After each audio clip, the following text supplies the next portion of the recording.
Hello, my name is Anthony King, and in this video, I'll be talking about positionality statement and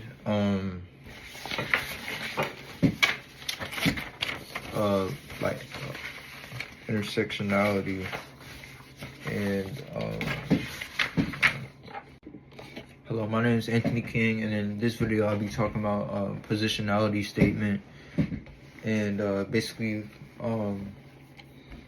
just my experiences and like my shape of the world and stuff like that, and how it connects to intersectionality. And I'm gonna start off by saying what intersectionality is, and the APA format. So intersection, what I wrote is the term intersectionality, coined by Kimberly Crenshaw in 1989 to articulate overlapping modes of oppression, for example, race and gender, is central to critical social theory. The concept has since expanded to include multiple identity dimensions, class, sexuality, etc., shaping legal analysis, education, healthcare, and policy. And Britannica ND intersectionality. So that's the APA citation of intersectionality. And basically, like, what that means to me is just how people look at other people based on like their race, their gender, or just like how they look like and stuff like that. And yeah, and yeah, this is just basically how I felt about intersectionality and positionality. Yeah. So like one of my lived experiences with this is just being black, like being black with dreads. Like I can go to a store, or I can I can just go somewhere, and if it's like a majority like white or like a different race, I would I would get like weird looks, or maybe I'll get treated differently, or like maybe like a gas station or something. Um, they'll probably like stare me down, thinking like I'm going to steal or something from them. So it's really just people just looking from the outside and not like looking like what's inside. So like they just like to judge based off of appearance for whatever reason. And yeah, but the way how I look at it is well, I'm gonna say this. I feel like everybody's guilty of doing that, like just looking at somebody's appearance and assuming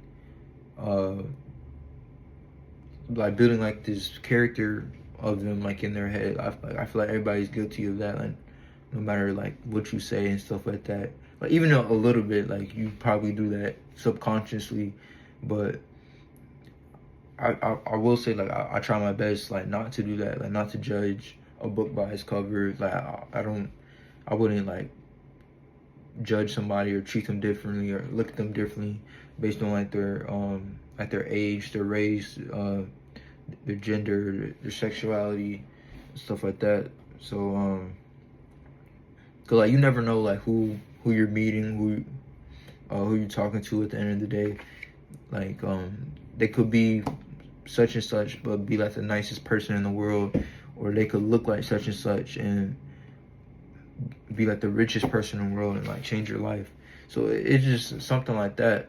Yeah. But from the I don't know if it's the right saying, but from the outside looking in, I feel like the way people look at me, just because I'm like what 6 foot and like black and like have dreads, they probably think I'm like a thug. They probably think I'm like uneducated or like unintelligent, or they might think I do sports, like just from like appearance and stuff like that. But yeah, yeah. What else? Yeah, pretty much, yeah.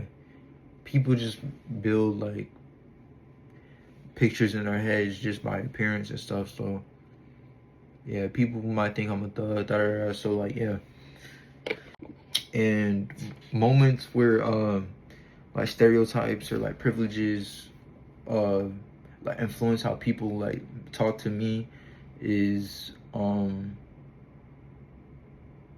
don't know, like maybe for example just like being like black and stuff like that, just like being tall and black with dreads, like people might be like scared of me. Like say if it's like for example, just going inside like a gas station, like the clerk or whatever, like they might think I'm trying to steal from them. So like, or like say if it's like I have like a group of friends, like we went to the gas station, and the clerk would probably like stare us down and make sure like we're not stealing nothing, just based off like stereotypes and like appearance and stuff like that. And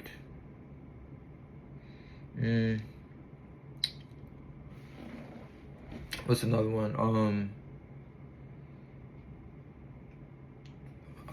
I don't know, like people, like I said, people just cause like I'm tall and like black with dreads, like people might be like scared of me or like scared to talk to me just because like my appearance. Like I might look mean based off my appearance, but I'm just actually just pretty nice, like just laid back and stuff like that.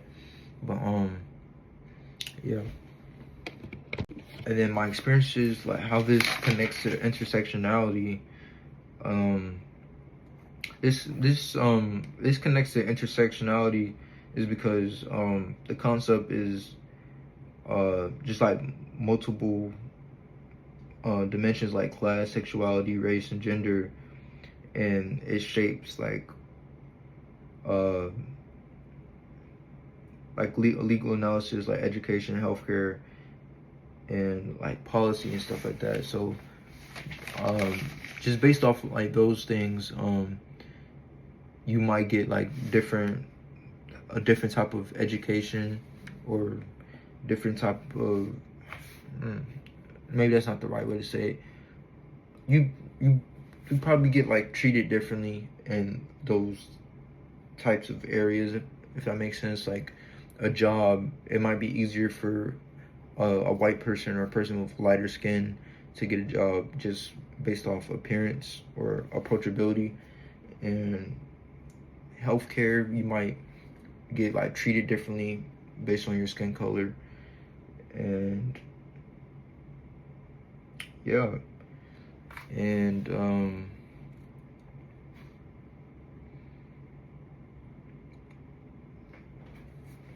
yeah, my positionality, it can influence my academic work or my professional practice or community by okay, so for like showing like your positionality, like it shows like your awareness and stuff like that. So like for social media, if you're studying like social media and like politics, it and you state like your positionality, like your position on a statement, like it makes you more like credible, that people can like understand where you're coming from more. Or like politics, if you're politicking any type of thing, or say if you're the president and you speak on like your positionality and like where you're from and like what's your race and stuff like that, people can relate to you more, and like you're more credible and like more like trustable and things of that nature. And then like working in like a diverse community, like stating like your positionality, like it builds trust and stuff like that. And just basic, yeah. And it shows like humility, and like it shows that like you respect like others' positionality and stuff like that, and like others like experiences and stuff like that. And it makes talking to people and like connecting with people like more authentic and like more real, and like you can like relate to them in a more like real level.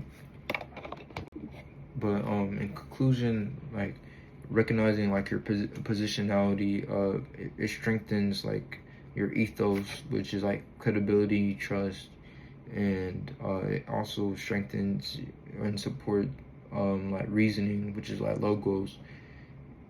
And it also builds trust through like empathy, which is Ethos. No, Pathos. Yep.